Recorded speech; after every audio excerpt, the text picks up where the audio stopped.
What up, y'all? DCFAYGOGUY. Welcome back to What's Happening Now.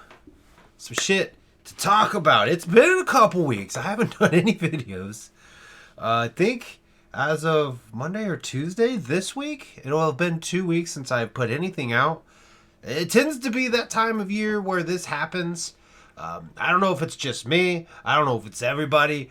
But I know this time of year, I tend to kind of go into, I don't want to say like seasonal depression, but it's kind of like you enter a lull a little bit where it's like you don't feel inspired, you don't feel motivated. Again, I could be speaking for myself, but it's like, for me, what's crazy is I have ideas, you know, they're just continuously coming. I'm getting inspired. I've been watching Mad Max's Carnival Grounds, and I forget the name of his co-host, and I fucking hate that I don't remember the name of his co-host. But I've been watching, or I've been listening to their podcast that they've been doing called Carnival Grounds, which is absolutely great. I wish they'd bring it to YouTube. I consume things better on YouTube. I don't know what it is. I mean, it's easy just to hit podcasts on my phone and go and hit play. I've been forcing myself to do that more than actually putting on a YouTube video because, I mean, honestly, podcasts like that is a little bit easier because I can minimize it, not have the little window playing and that's in my way, and I can go play games and just listen. So I have been starting to consume more of that. Fucking Beastmaster has made his return over on Carnival Spirits, and he brought Mitch with him from Murder Mayhem show. And I know, looking at those videos, they're not getting a lot of views, and I'm super surprised by that because I know there's been a lot of people that have been kind of hankering for more Murder Mayhem show, and this is kind of it. You're kind of getting it.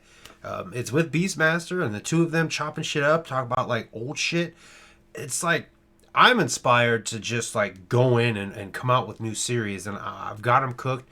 They're in my notepad. It's just getting down and getting that motivation going. I actually did just start recording my Insane Clown Philosophy series, something that's been years in the making. Like a year and a half ago, I actually started typing up some shit to do, but then that started to feel like I didn't feel like it was going in the right direction that I wanted it to, and I'm running into that again now. I started recording. I've actually got a whole episode recorded for Carnival of Carnage, and I'm not happy with it. I don't know the best way to do this series. It's kind of like my interpretations are always changing, so it's like there's this part of me that when I get done recording, it's like, did I say everything I wanted to say about this album? Did I say everything I wanted to say in this episode? So I'm still trying to figure that formula out. And I honestly, I know if I was you guys, I would have lost my interest in that series already. I'm sure people who were like excited for it are like, man, he's never going to fucking do it. My problem is I think I'm trying to perfect it too much. And I think I just need to throw that out the window and just fucking record for the sake of recording. And that's kind of a little bit of an inspiration I'm taking from Mad Max and the Carnival Grounds podcast, because like they literally just like set up a recorder and just start talking Juggalo shit. It's like, that's actually a really good formula. I think my problem with Insane Clown Philosophy is I'm trying to make it too perfect. I don't think it's ever going to be, and I'm never going to be happy with it. So what I have out now, I will probably go ahead and scrap it and start over. My idea for that was to go like each episode would focus on a Joker's card, which is kind of what they're doing on Carnival Grounds. But that to me almost feels too drawn out. Like to make an episode talking about just Carnival of Carnage, it's almost like at a certain point you're talking just rambling, kind of like I am right now. You're just kind of rambling about things just to fill an episode. So it's on my mind. I'm inspired and I'm getting motivated to start that series. It's just getting it to the point where I'm happy with what I'm recording to then finally put out. So maybe I'll upload what I've got and let certain people listen to it and tell me what they think about it. But let's get into the fucking news. It's almost 5 fucking minutes in and I've rambled about like shit with me, but that's kind of what I wanted to start this episode of What's Happening Now with, is what's happening with me. What's happening with the channel, because there is some shit that I've decided, there's some shit that I have like in the works that I want to do. So let me switch it over to React. The first one that might shock some people. One person did notice, not many others have. Memberships are gone. I got rid of them. Completely just got rid of them. Memberships, I originally started to help fund giveaways. Doing giveaways was starting to burn me out. It was like I couldn't think of what to give away. I would make suggestions, and it was like some of the people that were entering giveaways, I would almost never see comment. And then some of the winners, they wouldn't even come watch the video to claim their prize. And it honestly burnt me out. So I kind of changed the direction with that and made it to where giveaways were just going to be more supportive of the channel and be more of like, help me create this like nest egg in case something happens to my computer, which is still kind of the case of what I want to do with a lot of my YouTube earnings. That's the only reason I've ever started monetizing videos, is because like I wanted to get new cameras, I wanted to get new lighting, you know, I've gotten new fucking microphones thanks to the stimulus checks they gave us. But I mean, at the end of the day, when it came to memberships, it was starting to feel like work, because I'm a truly humble guy. I hate taking money from people. Like, knowing that they're paying for this monthly thing, it's like I don't feel like I'm giving them enough back. And so it started, I was like brainstorming. I even reached out to the homie Gage. I was like, I'm trying to think of some ways to come out with like really good perks to give members. And it started to feel like work, because I didn't want to offer a perk that I couldn't deliver. I don't really want to do exclusive stuff because I make videos for everybody. I mean, to me, getting on YouTube and making videos was always about the community. It was always about, I didn't have a lot of juggalos around me to talk juggalo shit with. So getting on YouTube was my way to do that, to talk with people out there in the fucking community. So, you know, I don't want to make members. I don't want to make videos just for select people that pay for it. That was something I wanted to get away from. So when I launched my memberships, it's not really something that I offered. So I just kind of got to the point where I felt like I wasn't offering them enough, and I'm taking this monthly like amount from them. So it just kind of got to a point where I was like, I just want to go away with them. I know there are people that want to support the channel, and they do it. They were members because they love the channel, and I see that, because a lot of the members that I had never once entered a giveaway. KJ Riddle, Coma Black, for the longest time, Juggalo's BD John wouldn't. Lorgasm sometimes didn't enter giveaways. There were some members that didn't enter giveaways. They were strictly members because they wanted to support the channel, and I'm truly humbled and appreciative of that. And obviously there is still super thanks, which is like a highlighted comment. It's kind of like a super chat, but in comments. It's like this video right now, you could go leave like a super thanks and like donate $1. That option is still there. I don't feel as weird getting those as I do having the memberships, because it's like, to me, memberships was always supposed to deliver like a perk aside from other, like, to separate them from actual subscribers. So I just did away with them altogether. I'm still going to do giveaways, and to say thank you to the members who were members for so long. Again, KJ Riddle, Coma Black, Juggalo's BD John, Maskey, Ivy Killa, Lorgasm. I feel like there was a couple more as well. So my plan for them to say thank you for being members for as long as they were, and some of them were members for years. They were members from the beginning. My plan for them is to do a giveaway strictly for them. And my plan is, when the next Joker's card drops, that's what I'm going to do. I'm going to do a giveaway just for you guys. So I'm going to talk directly to you guys. If you were previously a member and you're watching this, just know I'm going to say thank you to you guys. Don't feel like years of doing what you did is just going to be forgotten. I appreciate everything you did. It's just, I was getting to a point where I felt like I wasn't offering you guys enough, and you guys every month were giving me $2. So I did turn it off. Again, super thanks are there, super chats are there. I do monetize my videos. I do have ads playing. That's to help bring in something so that I can sustain continuing to do this, because I've really enjoyed doing it. There's a lot of times I don't enjoy doing it, because sometimes the community is toxic, and right now is one of those times. But like, just getting in here and talking Juggalo shit, I do enjoy. Talking previous album, past albums, talking future projects. Like, I if there's one big inspiration I've taken from Carnival Spirit, like from Beastmaster and Mitch coming back and doing Juggalo time, and from Carnival Grounds with Mad Max, if there's something I've taken from both of them, it's reversing the mentality of why I'm even doing this in the first place, and it's to talk Juggalo shit, even if all the toxic babble bullshit's going on around me. Blinders are back on. There's different times I like to reach out and like try to collaborate with people, and sometimes that's where I get burnt, and that's what happened, especially with one that's really like prominent right now. He's got a massive following, and I just think there's a lot of toxic shit out there, and I just don't want to be around toxic shit. I just want to talk Juggalo shit, and I just want to focus on good. You know what I mean? So yeah, that's what's happening with me. And again, I have some projects that I'm putting on my notepad, and I really want to fucking do it. It's getting out there and doing it. So if there's ever like a space of time that there's not videos, just know I'm either working on that motivation, or maybe I'm recording and stockpiling videos to put out. But that's what's happening with me. Let's jump into the fucking news. 10 minutes in. Oh man, we got to talk about some fucking shit. They announced some shit. So everything here, there's a lot that was posted. Like I said, it's been like 2 weeks since I've done this. I've already got my tabs open with stuff that I want to talk about. So let's jump right the fuck into it. Shaggy is hitting his third leg of the Professor Shags and the Quest for the Ultimate Groove. The Quest for the Ultimate Groove tour. It's not even Professor Shags. It's just straight up the Quest for the Ultimate Groove. He's in Canada this time, but he is also coming back through some of the states on this one. I believe he's hitting, Washington? Yeah, basically, the way I understand this, and I'm not 100% familiar with Canada. I believe Toronto's on the East Coast, right?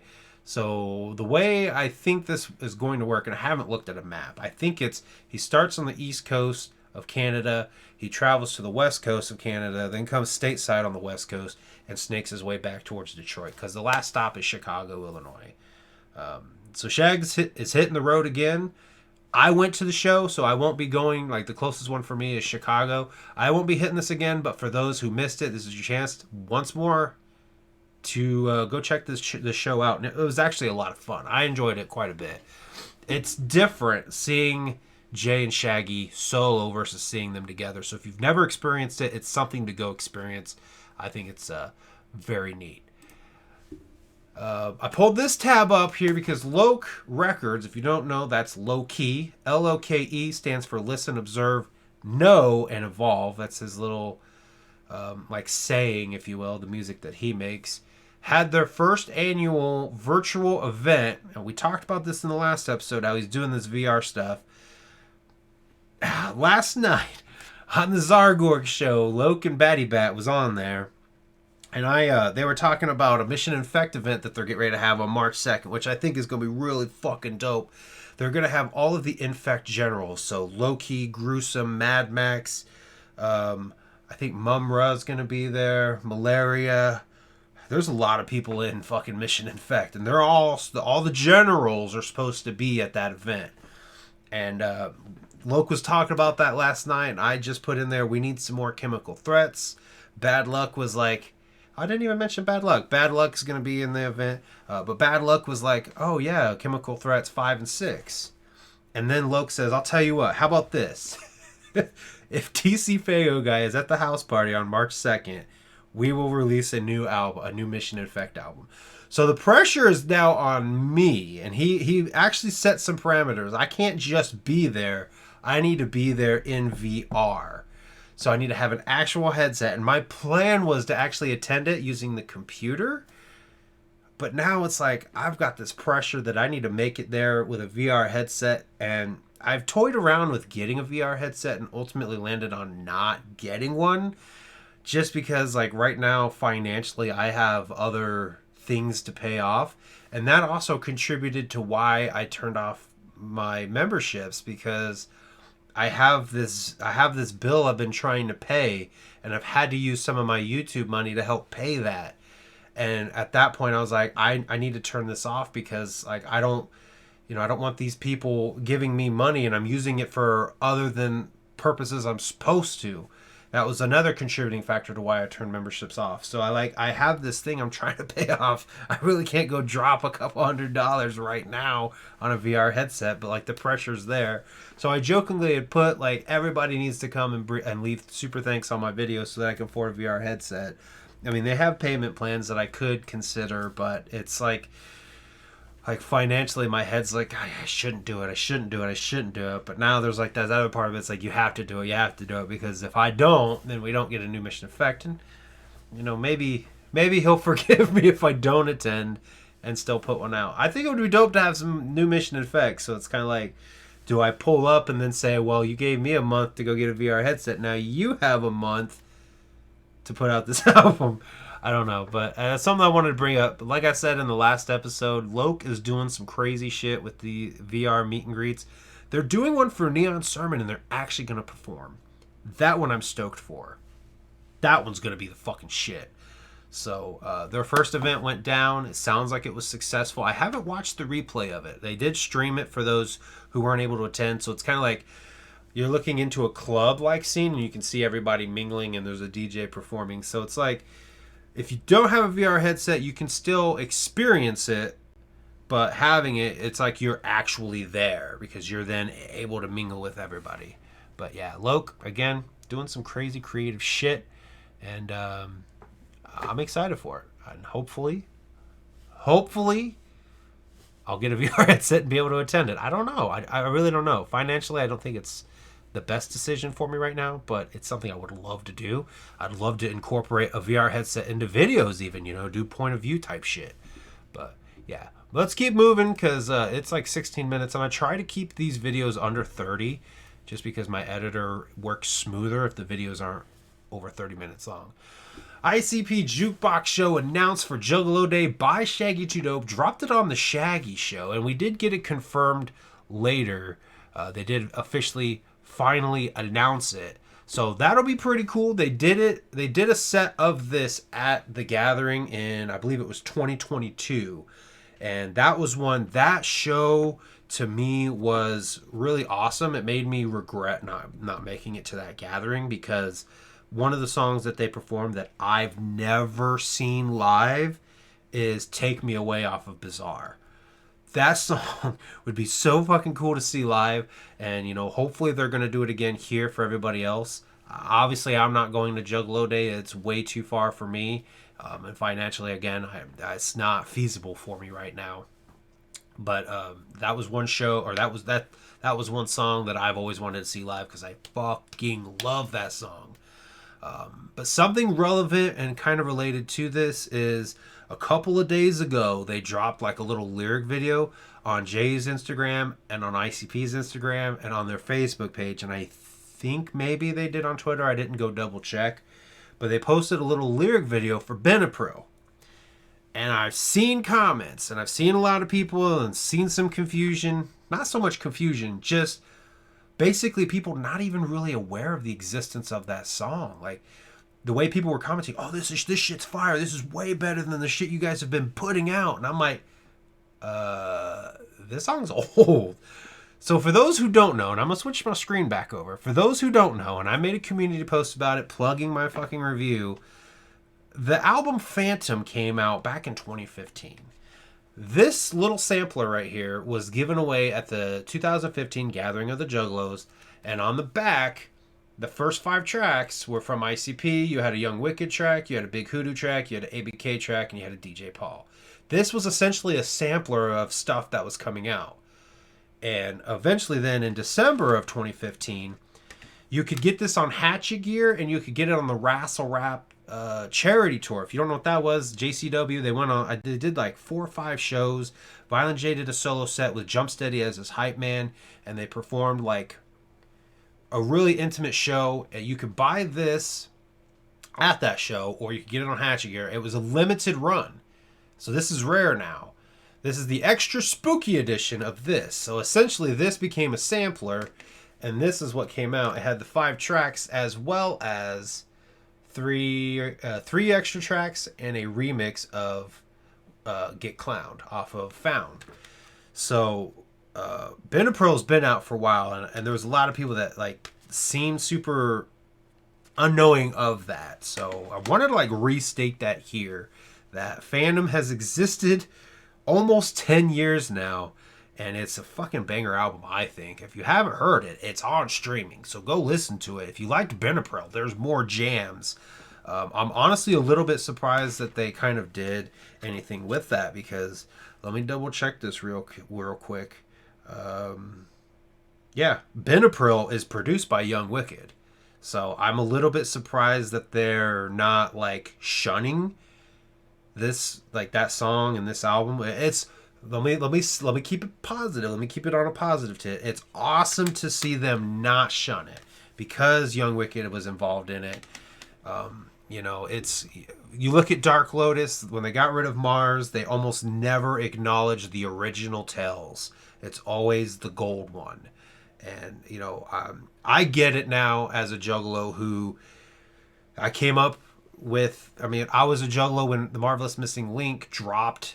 Young Wicked heavily involved. And if they were to go back and replace and redo that album and remove everything Young Wicked was involved with, I would probably hate the new one. So that opened up a new perspective for me, for people who hate the gold version, only like the red one. When I first became a Juggalo, the first version of Lotus I heard was the gold. I'd never heard the red. And I've gone back and listened to red, and I've come to the same conclusion that I think I like the red one better.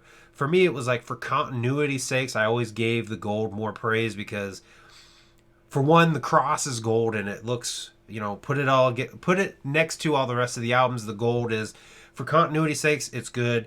Going into Black Rain, it's good because ABK is on both of them. But I think that sixth pedal is just kind of a cursed pedal because it was Mars. And then it was fucking ABK. And even before that, at one point, Vampiro was part of the group. So the sixth pedal is just kind of like a cursed pedal. And I think having the red one and acknowledging the red one makes sense. But yeah, the Phantom, great EP. Go listen to it. But anyway, they dropped the lyric video for Benepril, and it's had a lot of people speculating, and I've seen it. Mushy Mustard said something about it. I know Humble has said something about it. So I agree. I think that maybe they're going through some like rarer songs, trying to come up with something for the Jukebox show. That would be dope if they did Benepril. Because I'm saying, like, I feel like they probably don't do as much of The Marvelous Missing Link as they could. But they also, you know, a lot of Juggalos didn't care for that album at all. And that's a shame because I think it's fucking great. Since day one of its release, I was like, this album's the shit. I like it. So I've always been a defender of those albums, and I've still to this day say ICP's never made a bad album.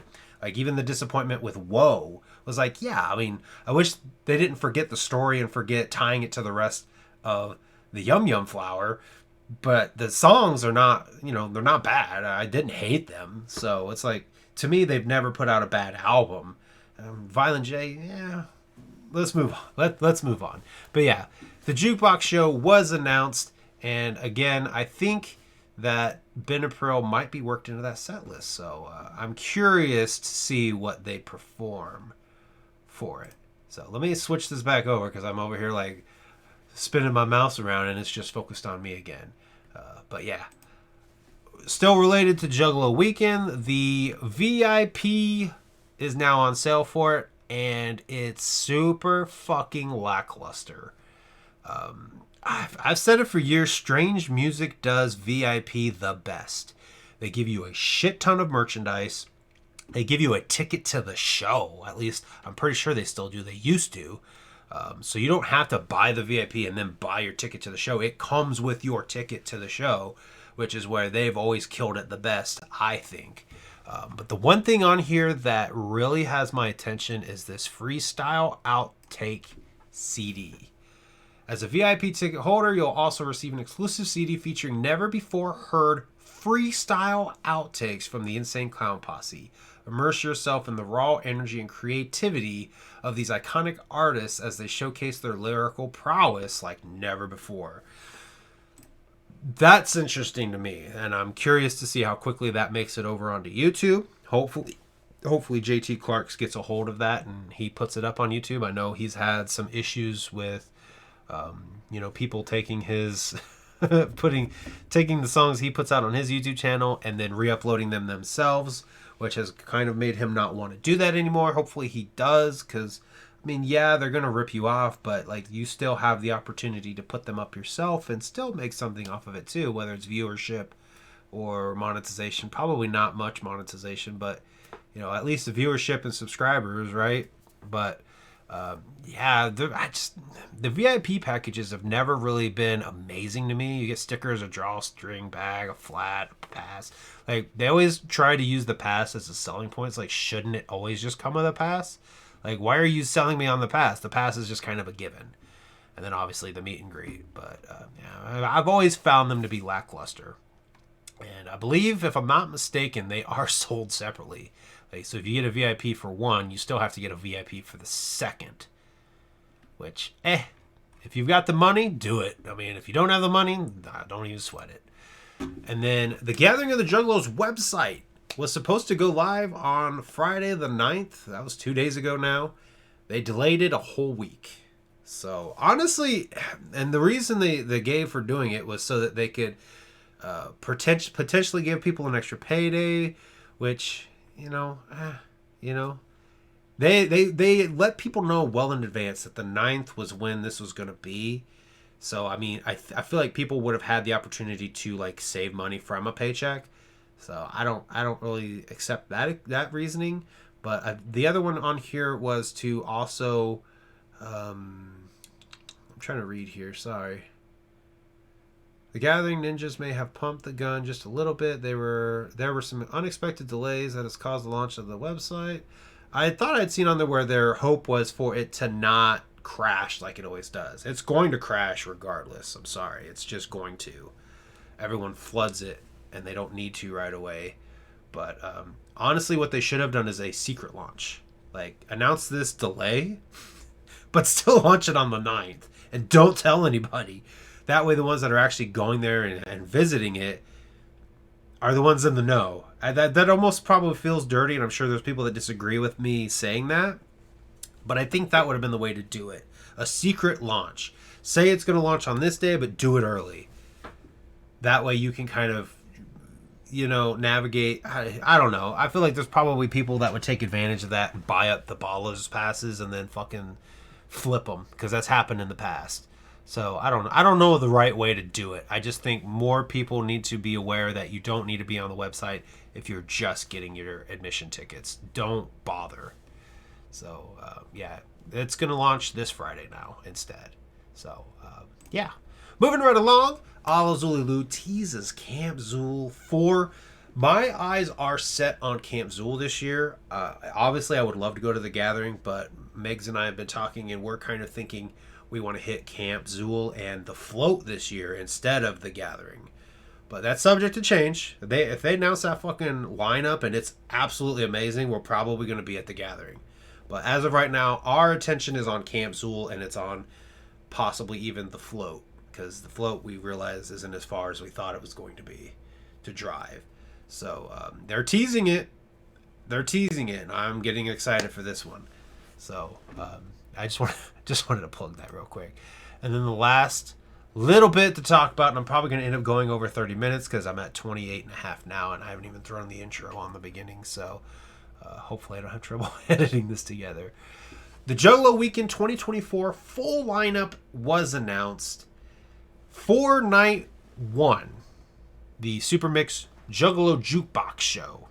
You're going to have Mr. Sadistic, Acetone, is it Wacko or Waco? Because I always want to say Waco, and I feel like that's wrong. I'm going to say Wacko the Kid, Darby O'Trill, Ouija Mac, and Insane Clown Posse. No surprise there. I forget who it was. I think it was Deck One Out. I was watching a recent episode of Deck One Out, and they were talking about they weren't sure if Ouija was going to open. Since Ouija has come on the scene, there has not been an ICP event or show that he hasn't opened. Correct me if I'm wrong. Point it out to me. I am like 99% sure every show, every tour that they've gone on, every event that they've held, Ouija Mac was there. Since 2017, the fall of 2017, to now. Every single time ICP has a show, Ouija Mech is there. I think it was their strategy, like they did with Twisted, like shove him out in front of the Juggalos, and it worked for a lot of people. And it honestly, for me, it's like I don't hate seeing Ouija at the shows. Like he's got great stage energy. It's just not my cup of tea musically. So like that strategy has paid off, but there's still to this day, Ouija is involved with every fucking ICP show. I don't think there's been one where he hasn't been. So no surprise there. No surprise of Darby O'Trill being there. I think it's awesome that the up and comers are getting so much love so quick. So pretty cool.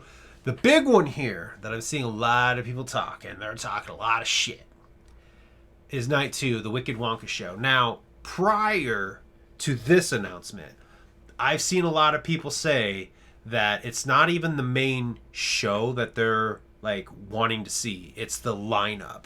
I've seen a lot of people say that if they got the original lineup from the Wicked Wonka tour, that it would be an amazing show. And if you don't know, the original tour, you had Tech Nine, you had Bone Thugs and Harmony, and you had Cottonmouth Kings. And when you look at this right here, and I'm going to see if pull this up bigger. And when you look at this right here, this to me is as close as they could get, and I'm not mad at it at all. Again, I'm not going, but if I was going, I would look at this and say, hey, they did a pretty fucking good job getting as close to that original lineup as they could. They have somebody from Bone Thugs. They have, I believe, the current Cottonmouth Kings roster, and I'm not a fan, so I don't follow. I just kind of like in passing see people talk about it. I believe it's D-Loke and Chucky Chuck are two of the original members from Cottonmouth Kings that are a part of it now.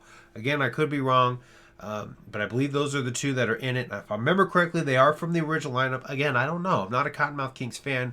Plug the fucking knowledge that you know in the fucking comments. But they have at least one original member from Cottonmouth Kings with this new roster of Cottonmouth Kings. And you've got Chris Calico, who back at the original Wicked Wonka tour, he would have been there. He wouldn't have been like on the bill as Chris Calico, but he was there with Tech Nine because the early days of Tech Nine's performances, it was him, it was Chris Calico, and it was Cut Calhoun. So this is, to me, getting Chris Calico is really great. And if you didn't go to the Gathering last year, Chris Calico performed, and a lot of the songs that he performed were still Tech Nine songs. I think he did Dysfunctional. I'm pretty sure he did. Did he do Speed 'em? Worldwide Choppers 2? Fuck, I can't remember. I believe he did Welcome to the Midwest. I believe he even did Areola. Fuck, I want to go back and look at Chris Calico's set now from the Gathering. But Chris Calico still did a lot of Tech Nine songs that he was involved with. So it's not like he did like covers of Tech Nine. Like, there are songs that Chris Calico was featured on. And that's what he performed for his set. He also did some of his own shit as well. So, looking at this lineup, this to me is actually really fucking cool. Again, it's not the original lineup, but it's pretty fucking close. And I see a lot of people like, oh, this is Wicked Wonka from Wish, or this is the Great Value brand of Wicked Wonka. If you ask me, I kind of like the fact that they didn't get the original lineup a little bit better, because it's going to be a different enough of a show, so that the people who went to the original Wicked Wonka tour can say, yo, I went to this one, and I went to this one, and this is what I liked about each of them. This is what they did different. You know what I mean? The people that went to both are now going to be able to say, this is what was different about both, and this is what made this one better, and this is what made this one better. There's a contrast now between the two shows, and I know a lot of people are going to shut that down. It's like, oh, that's just dumb. You're in fucking denial if you're accepting this lineup. I'm accepting this lineup. I think it's actually pretty fucking dope that they have Chris Calico. They still got Cottonmouth Kings. It's not the original lineup, and they got Lazy Bone without having the full Bone Thugs and Harmony group. I'm happy with it. So I'm actually really excited for those that are going now, because I think it's really fucking cool. But yeah, that brings us to the end, and some dope shit is going down. Obviously excited for Camp Zool. Hopefully we get an announcement very, very soon. Hopefully it's, I feel like it's going to be in June. The last two were in June, if I'm not mistaken. It will be at Terror Town. There's no doubt in my mind about that, because kind of like Legend Valley, it's been a good home for it. But yeah, Shaggy's hitting the road again. Fucking LOK put a shit ton of weight on my shoulders now. I need to get a VR headset if I can. Probably not going to. I don't know yet. Fucking leave a super thanks so I can go buy me one. Yeah, some dope shit is going down, but tell me down below what you guys are excited for. I thank you guys for watching, and I will see you guys next time.